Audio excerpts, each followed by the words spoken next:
OECD의 보고서에 따르면요, 우리나라가 세계 주요국들 가운데 이민자 증가율 면에서 작년에 2위를 기록을 했다고 하는데, 자, 이거는 희소식 아니겠습니까? 네, 그렇습니다. OECD가 매년 이제 회원국들이 이민자들이 얼마나 들어오는지를 조사해서 발표를 하는데 지금 화면에 곧 나오겠지만 지금 이민자가 가장 많이 들어오는 나라는 미국입니다. 111만 명인데 증가율 전년에 비해서 얼마나 늘었느냐 순위를 따져보니까 영국이 52.9%로 가장 많이 증가를 했고요. 그리고 우리나라가 50.9%로 2위를 차지했다는 것이죠. 그래서 작년에 우리나라에 들어온 이민자가 8만 7천 명이었고 그리고 전년에는 5만 7천 명이었습니다. 그러니까 한 50.9%가 지금 급증한 것인데 OECD가 지금 조사하는 이민자는 영주권이나 시민권을 받아서 영구 이민으로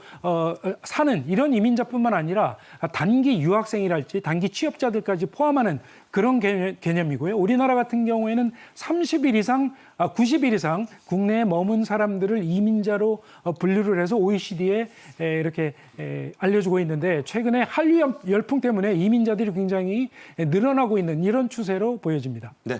자, 이렇게 이민자가 는 가장 큰 이유, 농어촌, 산촌 등의 일손 부족에 따라 단기 비자 요건을 완화했기 때문이죠? 네, 이게 최근 5년간의 그 한국 등록된 외국인 추이를 보니까 2021년만 하더라도 4만 8,200명으로 2019년에 7만 2,500명에 비해서 툭 떨어졌어요.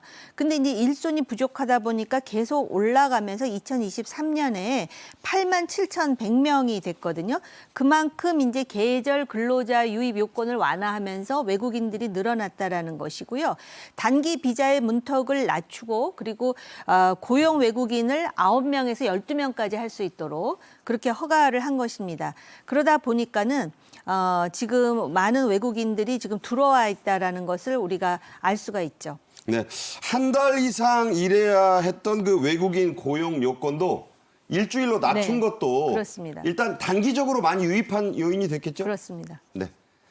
여기에 더해서 유학생과 한류, 치안, 맛집 때문에 이민 오는 젊은 층도 크게 늘었네요. 네, 그렇습니다. 최근에 보면 혹시 아시는지 모르겠지만 대학가에 가보면은요 외국인 유학생들이 상당히 많이 눈에 띕니다. 외국인 유학생뿐만 아니라 뭐 연수를 오는 그런 학생 젊은이들도 많고요.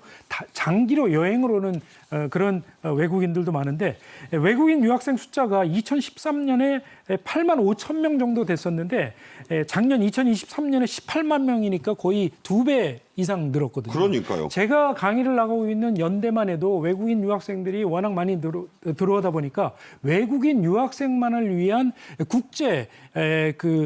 국제관이 따로 만들어질 정도로 기숙사가 따로 만들어질 정도로 이렇게 유학생들이 많이 들어오고 있거든요. 이렇게 유학생들이 많이 들어오는 이유는 아무래도 최근에 이 한국 문화에 대해서 관심을 갖는 이런 외국의 젊은이들이 많이 생겨나고 있거든요. 그래서 한국에 가서 공부를 하거나 취업을 하거나 여행을 해서 한국 문화를 조금 더 경험해보고 싶다. 이렇게 생각하는 외국의 젊은이들이 많이 늘고 있기 때문에 이렇게 늘어나고 있는 것으로 보여집니다. 네, 신 교수가 실제 이 학교에서 외국인 유학생 기숙사까지 있다 이런 말씀을 하셨어요. 실제로 나온 대한 외국인이라고 요즘 하지 않습니까? 소감 들어보시죠. 한국에 온 지 14년 된 중국 여포입니다. 저는 한국을 좋아해서 귀화 신청을 했고요. 현재 지금 파주에서 할머니랑 아파트에서 같이 살고 있습니다. 러시아에서 와서 이제 6년 정도 한국에서 계속 거주하고 있습니다. 일반 주택에서 살고 있습니다. 그리고 결혼 이민자로서 남편과 같이 살고 있습니다. 네, 중국 분은 뭐 외모까지 같아가지고 거의 모르겠고요. 러시아 분도 저보다 더 말 잘하는, 눈 감고 들으면 한국인인 줄 아는 외국인 정말 많습니다. 특히 우리나라의 싸고 우수한 의료 서비스를 첫 손가락에 꼽는 외국인들 참 많다죠. 이건 아주 전 세계적으로 유명하고요. 이러한 의료 서비스가 확보된 것에 대해서는 우선 박정희 정부 그리고 그 후에 김대중 정부에 우리가 인정을 할 건 좀 해야 될 것 같다라는 생각이 들어요. 최근에 그래서 의정 갈등이 더 안타깝거든요. 그런데 한국은 진짜 의료 선진국이라는 것이 외국인들에 의해서 이들이 한국의 의료 시스템에 그 놀라고 그다음에 충격을 받을 정도로 일단 흉부 엑스레이 같은 거 보면 한국은 굉장히 쌉니다. 2만 원이면 되는데 미국은 40만 원. 미국은 40만 원이에요. MRI는 엄청나게 MRI 8배. 촬영 같은 거는 한국이 50만 원인데 미국이 400만 원이에요. 그래서 우리나라 교포들 중에 미국의 의료보험이 있음에도 불구하고 한국에 와서 의료보험이 되지 않는데도 한국에 와서 하는 이유가 되지 않는데도 불구하고 한국이 훨씬 싸고 서비스의 질이 높기 때문이라는 것이죠. 이렇게 볼 때 외국인들이 싸고 우수한 의료 서비스를 첫 손가락으로 뽑을 만하죠. 근데 이것도 또 약간 우리가 좀 고려해 볼 문제는 있어요. 네. 자, 자기네 나라에 만연해 있는 총기 사고나 소매치기 같은 잡범이 한국에는 거의 없다. 이 점을 아주 높게 사는 이민자들도 많이 지금 있다고 하죠? 네, 그렇습니다. 한국에 대해서 외국인들이 가장 높게 평가하는 것 중에 하나가 이 안전하게 거리를 돌아다닐 수 있다. 이 치안을 예를 두고 있거든요. 그리고 외국 유학생들이 조금 전에 동영상에서도 보셔서 아시겠지만 지금 나오는 이런 외국인들이 전부 한결같이 얘기하는 게 우리나라는 자기네 나라는 총기 사고가 많아서 경범죄 없이 살 수가 없다. 뭐 이렇게 이런 나라와 비교를 하면서 한국의 좋은 점을 이렇게 평가를 하는 그런 외국인들도 있고요.